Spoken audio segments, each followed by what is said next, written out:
Hi friends, I am Snehal and this is the second video on chapter Mechanical Properties of Solids of class 11 physics, and in this video we are going to talk about stress and strain and their relation with the elasticity of materials.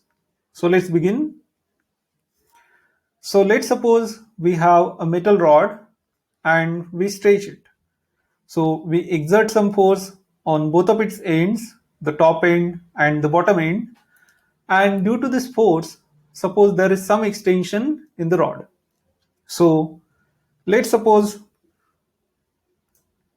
the force is F, the force that we exert is suppose F on the top end and the bottom end, and its original length was L and the extension is delta L. So this much is the extension in the rod. So now, whenever there is some external force acting on a solid which deforms it, deforms means which changes its shape or size or both, then there is some restoring force developed within the solid which tries to restore it back. So it takes its shape and size to its original form. And the origin of this force we discussed in the last class. So basically, what happens is if you deform a solid, then the distance between its atoms or molecules changes, and they don't like that. What they want is the fixed distance, which we call the equilibrium distance. At the equilibrium distance, the net force between atoms or molecules is zero.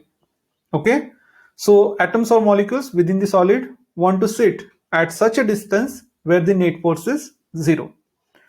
Now, if you increase that distance, that means if you stretch a solid, so what happens? The distance increases and there will be a force developed between these atoms or molecules, which will be an attractive force.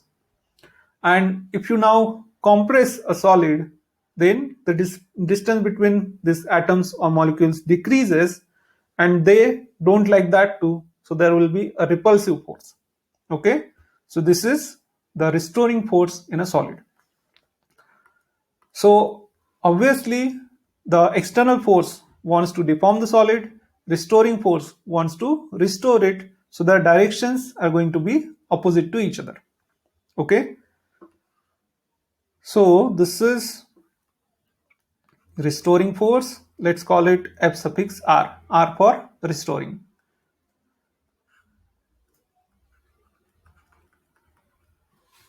Now let's define stress. So what is stress? It's something which you feel when exams are near. Okay, right? So stress in physics is defined as the restoring force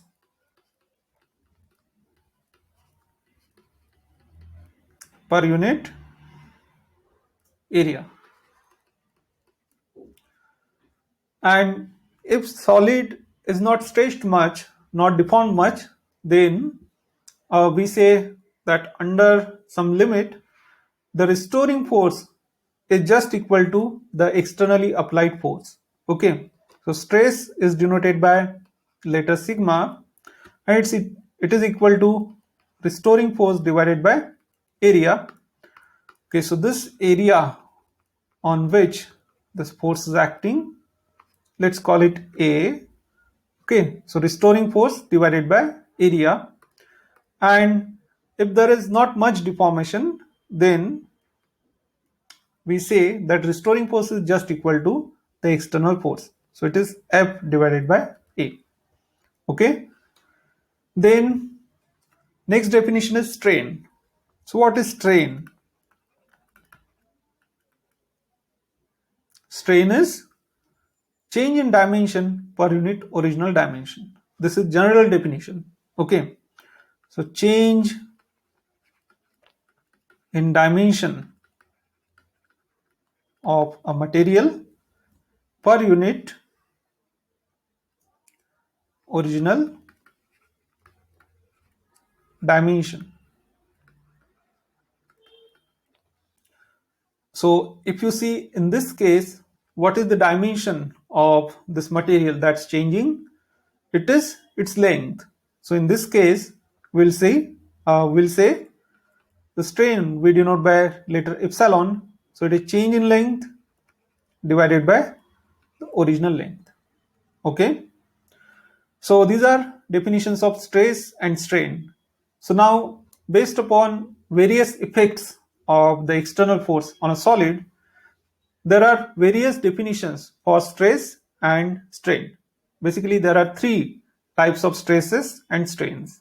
Okay, so let's see them one by one. So first one is known as longitudinal, or if you like, you can call it longitudinal. Okay, stress and longitudinal strain. So what's that?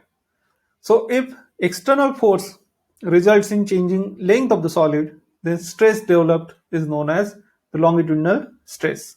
Okay. So now we can change the length in two ways. Either we can stretch it or we can compress it. Okay. So if length is increased, then the stress is known as tensile stress, and if the length decreases, then it is known as compressive stress. Okay. So there are two types of this type of stress. So first one is tensile stress and second one is compressive stress. So when do we say it is tensile stress? If length increases. And when do we say it's compressive? When length decreases. Okay. So longitudinal stress is denoted by letter sigma, but we'll use a suffix, let's say L, L for longitudinal. And what will be longitudinal strain then? We'll denote it by letter epsilon and we'll put suffix L. So epsilon L is just change in length per unit original length. Okay, so this is first type. The next is known as shear stress or shearing stress, and it is also known as tangential stress. Okay, so let's write shear stress. So we'll denote it by letter sigma suffix s, s for shear. Okay, so recall in previous case we exerted a force perpendicular to this cross sectional area of solid. So this is a solid cylinder. So if you exert a force perpendicular to the cross sectional area, it will change its length. But now if you exert a force tangential to the cross sectional area, then it will change its shape. Okay, so shear stress is related to change in shape of a solid. So now to imagine what happens when you exert a tangential force, you can take an example of a book. Okay, so let's suppose you have a thick book, your physics book. Okay, not your NCERT book, the guides that you buy. Okay, so one of them, let's say Pradeep or something. So you have that thick book. Then you put your hand on that book, you rest your hand, and you let your hand move in horizontal direction. Okay, so you are exerting a tangential force on top surface of that book. So what happens? So what happens is there is some change in the shape. Okay, so basically the top layer of that book moves with respect to the other layers, and it takes other layers along with it.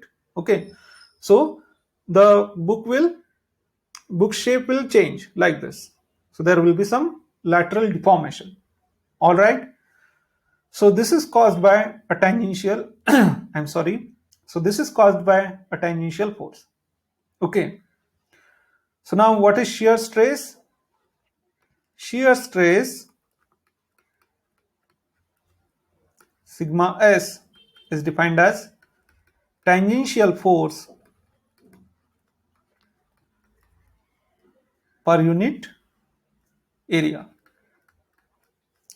So if we exert a force like this, so this is a tangential force and it's acting on this area. Okay, so this area is A. So shear stress is just this force divided by this area. All right.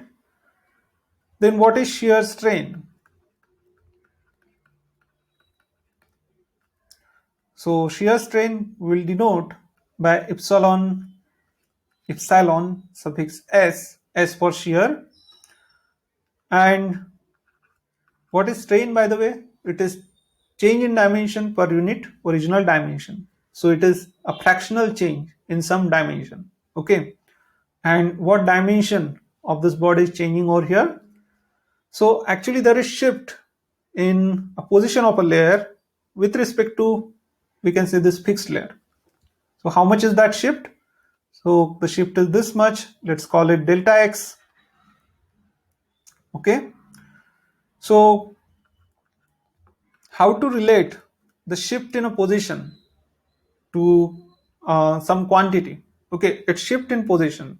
So we can define the strain in this way. It is shift in a position of a layer divided by its distance from fixed layer.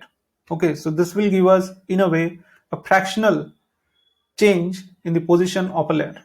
Okay, so it is delta x divided by this length L. And in terms of this angle, so if you see this triangle over here, so for this angle, it's the opposite side divided by adjacent side, and that means it is tan theta. Okay, so shear strain is tan of theta.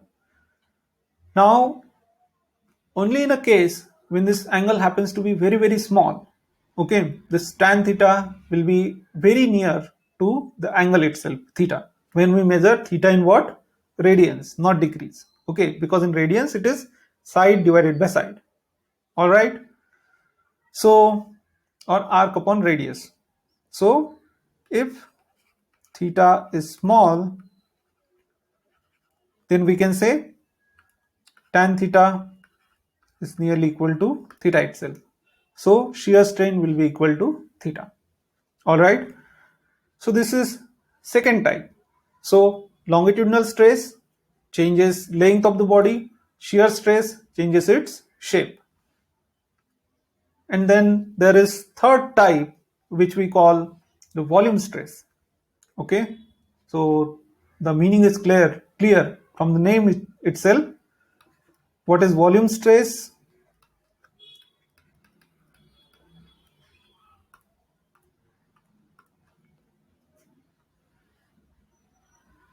So volume stress is related to change in volume of body. Okay, so we'll denote it by sigma suffix v. All right, so let's suppose we have some water in a tank or a river somewhere,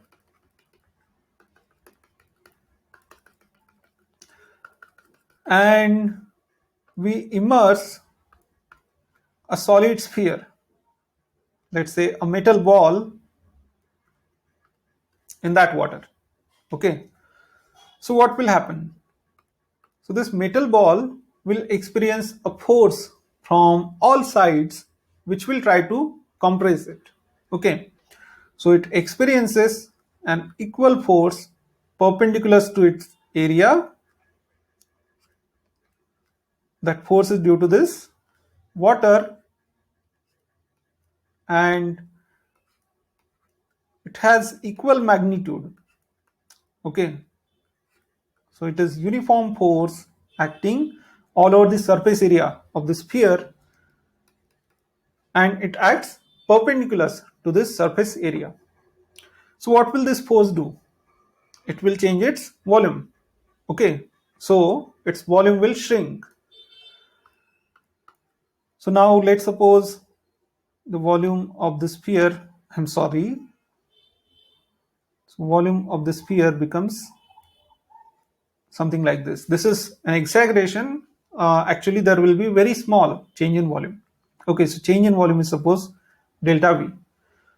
So volume stress is defined as the force per unit area when there is change in volume of a body.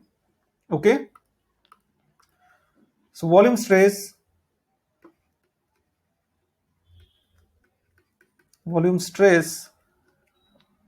sigma suffix V is equal to this force per unit area of this body, but force is uniform and it is acting all over the surface area. So this kind of force which is acting all over the surface area and it is perpendicular to that surface area, it is called pressure. Okay, so this is pressure due to this fluid. So it is equal to P, pressure. So volume stress is caused by pressure. Volume change is caused by pressure. And what will be volume strain?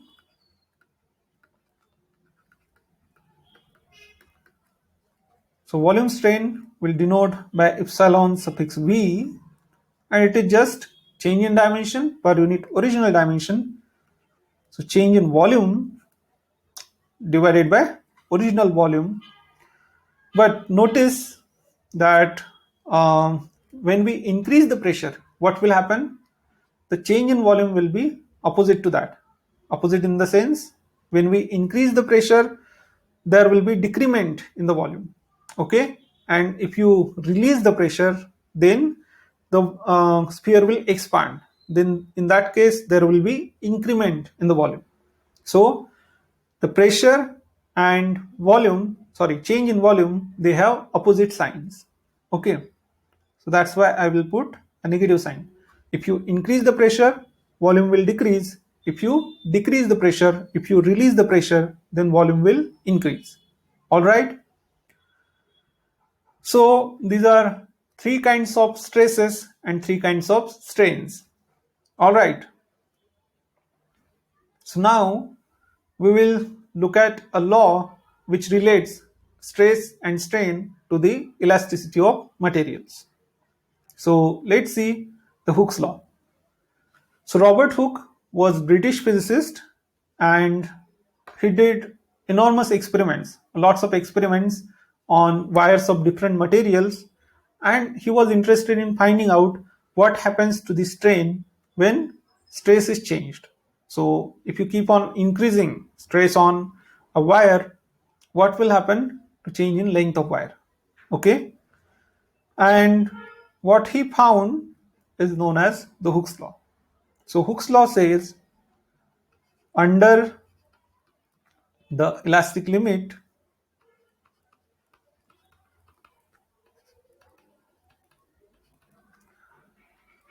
strain is directly proportional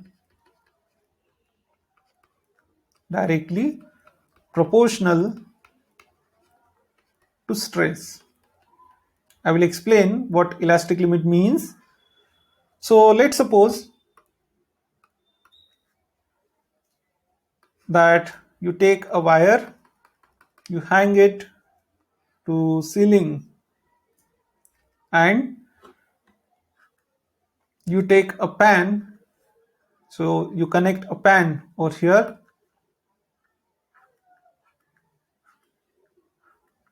to this wire and you put some weights. Okay, so you put some weights in that pan. So there will be a downwards force acting due to the weights, these weights. Okay, the force is equal to mg, and because of this downwards force, there will be some extension in the wire.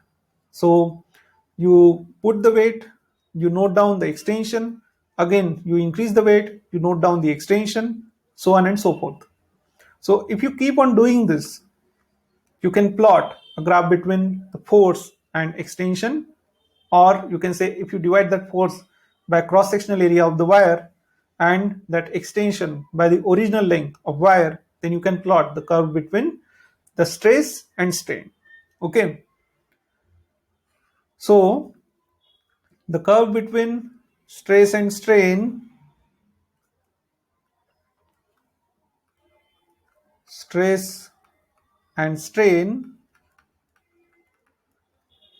it looks something like this.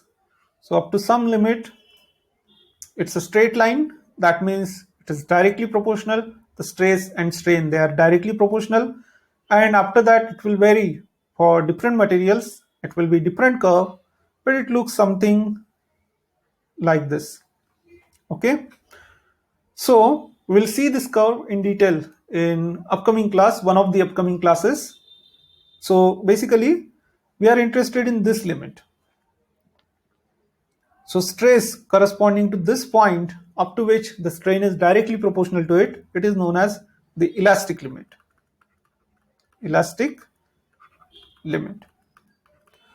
So under the elastic limit, under this limit, the strain is directly proportional to stress. Okay, so this is the Hooke's law. So we can say stress is directly proportional to strain. And if you remove this proportionality sign and put an equality sign, a constant will come in, and that constant will denote by letter E. Let's not confuse this with energy. It is modulus of elasticity. Okay, so stress is directly proportional to strain, and if we remove this proportionality sign and put an equality sign, a constant will come in. It is known as the modulus of elasticity. So E is modulus of elasticity. Okay, so what will be E? It is the ratio of, if you take strain on the other side, then it is stress divided by strain. All right, so it's the ratio of stress to strain. So you can say it is the stress required per unit strain caused in a material. Okay, so if you need more stress per unit strain, that means that material is more elastic. All right, so this is the modulus of elasticity. And now it's not very difficult to guess that for different effects there will be different moduli of elasticity. Okay, so we saw three effects, like the change in length, the change in shape, and change in volume. So there are three different moduli of elasticity for those three effects. Okay, so again, let's discuss them one by one. First one is known as the Young's modulus, denoted by letter Y. So what is Young's modulus? It's the ratio of longitudinal stress to longitudinal strain. Longitudinal strain. Okay, so Y equals to longitudinal stress we denote by sigma L, longitudinal strain we denote by epsilon L, the ratio of sigma L to epsilon L. And what is sigma L? It's perpendicular force acting per unit cross-sectional area. Okay, epsilon L, its change in length per unit original length. So let's put that over here. So we get F upon A, and divided by this is equal to multiplied by its reciprocal. So it is L divided by delta L. All right. So Y equals to F into L divided by A into delta L. And now what we can do is, so most of the wires have circular cross-sectional areas. Okay, so this area can be written as pi r square. Okay, where r is radius of this cross-sectional surface.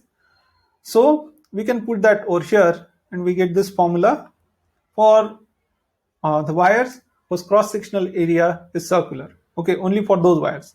So we get F upon F into L divided by pi r square into delta L. Alright, so this is Young's modulus. Now, Young's modulus for steel is much more compared to other metals, most of the metals and alloys. And what does that mean? It means that you need huge stress, huge external force per unit area to cause any small strain, any small change in length per unit the original length of the steel wire compared to that of the other metals and alloys. Okay, so steel has huge value for Y, huge Y. So we can say steel is more elastic compared to than most of the metals, most metals and alloys. Okay, so this is Young's modulus.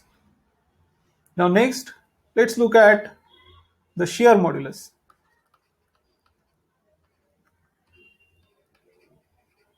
And it is also known as modulus of rigidity. Okay, so Young's modulus is related to the elasticity of materials, and the shear modulus is related to the rigidity of materials. Okay, so shear modulus we denote by letter G, and it is just equal to shear stress divided by shear strain. So it is epsilon s upon sigma s upon epsilon s. Okay, so what is sigma s? It is tangential force per unit area. Okay, F upon A. And what is epsilon s? It is the shift in position of a layer with respect to its distance from fixed layer. So it's equal to tan theta. Okay, so G equals to what? This force upon area, and in denominator there is tan theta. Okay, so G equals to F upon A tan theta. Alright, so what does it mean if shear modulus of a material is more? It means that you need huge external force per unit area, huge stress to cause any change in shape of that kind of material. Okay, so that material is very rigid. Alright, so if shear modulus is more, that means material is more rigid. Then let's move on to the next modulus, and it's the last one, it's bulk modulus. So bulk means volume, so it's connected to volume of materials. So bulk modulus will denote by letter B, and it is ratio of volume stress to volume strain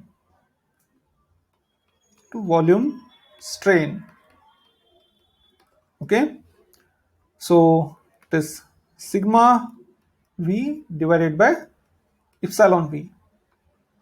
And what is sigma V? It's the pressure. What is epsilon V? Change in volume per unit original volume.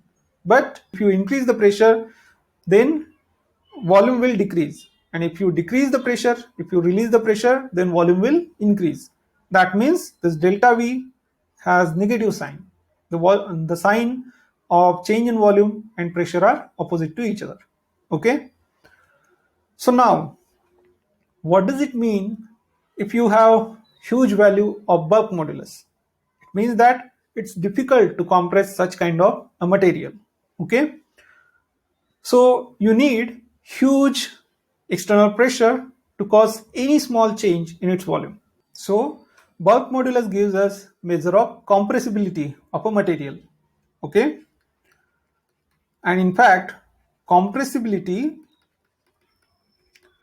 will denote it by letter kappa. It looks like K. It is defined as the reciprocal of bulk modulus. That means if bulk modulus is more, compressibility of material is small. Okay, it's inversely proportional. All right, if bulk modulus is more, it means that you need huge external force to cause any small change in the volume of material.